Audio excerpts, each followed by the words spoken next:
هفضل بقى اشوحها مع الخضار اللي انا عملته، وانا محطتش فلفل، مش عارفه بقى. اوقات بحطه الفلفل معاه، واوقات لا. انا بحب بقى بالطماطم بالبصل بالجزر.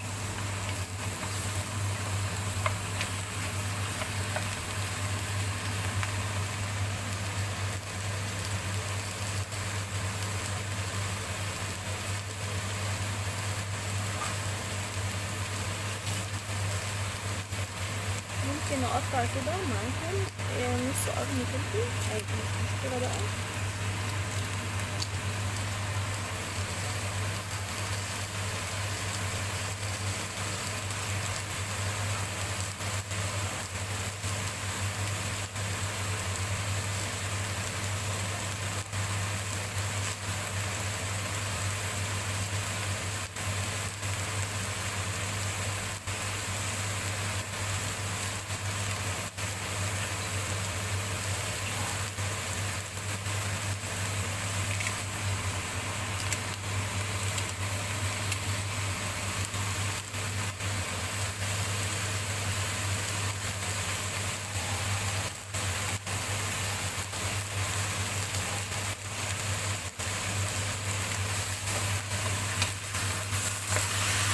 ما بحطش الملح الا في الاخر، عارفه.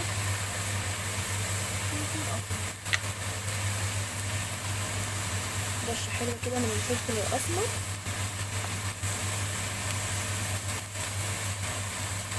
الله على الريحه. الخضار اللي انا حاطه ده بحطه بعد ما بتستوي، بعد ما بحمرها.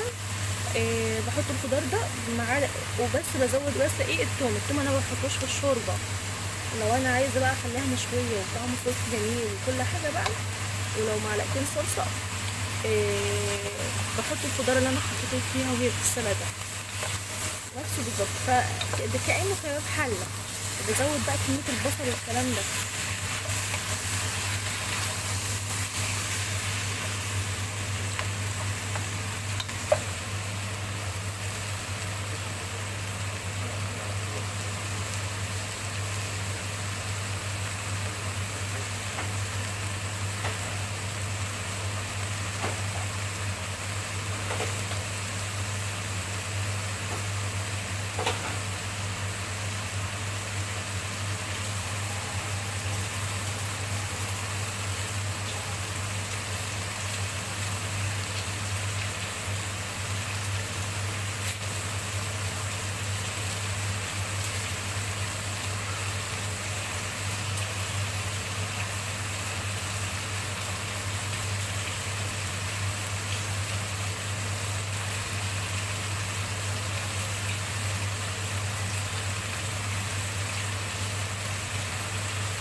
بحب بقى كده احط بصلايه كده.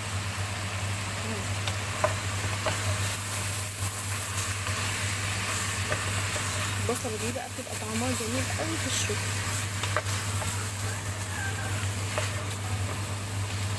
شايفين ما شاء الله لحمه جميله، ان شاء الله تستوي معانا.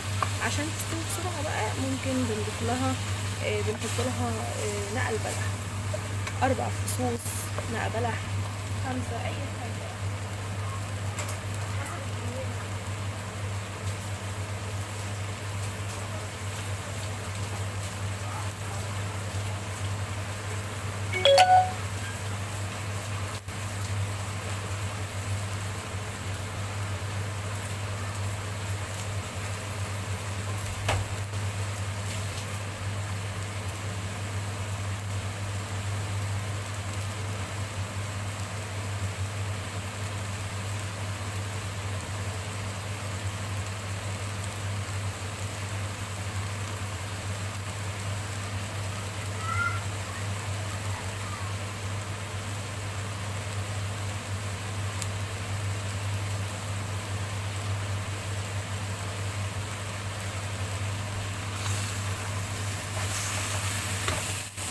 افضل اشوح كده واهرس الطماطم كده معايا.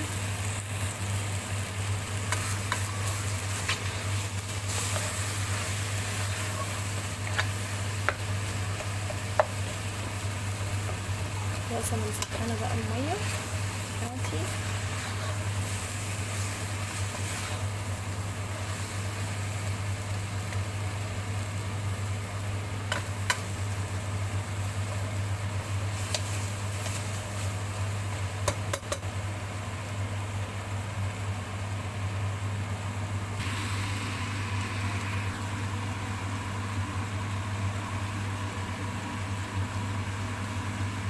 انا بحب اوصل للتركه دي، ان التشويحه كده بتشوح كده، تشرب كده، وما تكونش فيها اي حاجه ولا ميه ولا اي حاجه خالص. هنضيف الميه بتاعتنا بقى تمام كده. هنضيف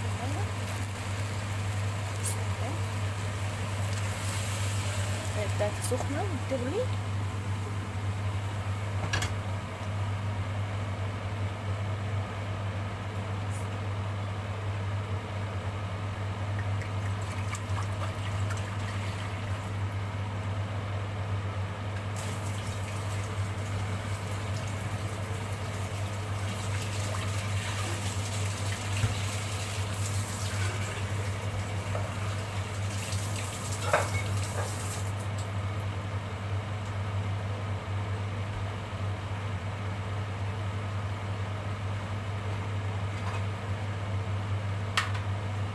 خلاص كده تمام.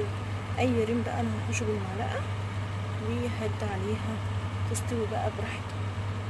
بس نجيب معلقه بقى ونحش الريم اللي طالع منها ده كله.